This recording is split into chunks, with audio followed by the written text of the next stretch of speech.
দুর্গা পূজা 2019 আগমনী গানে দুর্গারূপে শিবজা হিমালয়দুহিতা পার্বতীর দুর্গা পুজোতে সপরিবারে পিতৃগৃহে অবস্থানের আনন্দময় মুহূর্ত অতিবাহিত করেন এবং পৃথিবীর সমস্ত মানবীর কল্যাণে আশীর্বাদ প্রদান করেন। জগৎ জননী মা দুর্গার আগমন খাতায় কলমে পুজো শুরু 3 অক্টোবর থেকে। সেদিনই পঞ্চমী। তবে বাঙালির পুজো যবে থেকে শুরু হয় পুজোর জন্য অপেক্ষা। আর এই অপেক্ষার অবসান ঘটিয়ে এবছর মা দুর্গা আসছেন ঘোড়ায়। পঞ্জিকা মতে কোত্থে এবার আগমন মায়ের আগমন।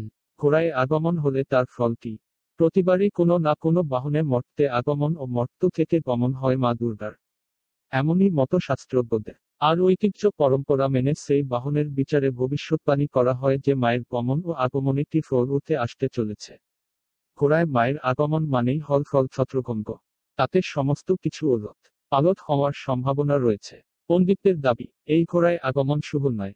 মায়ের গমন 8 অক্টোবর বিজয়া দশমী। আর মায়ের গমনও এবার ঘটছে, অর্থাৎ ঘোড়ায় এই গমন মোটেও ভালো ফল নয় বলে দাবি শাস্ত্রজ্ঞদের। এতে সামাজিক অস্থিরতা ও সাংসারিক সমস্যা বৃদ্ধি পাওয়ার সম্ভাবনা রয়েছে। আমার চ্যানেলটি ভালো লাগলে অনুরোধ থাকলো চ্যানেলটি সাবস্ক্রাইব, লাইক ও শেয়ার করার।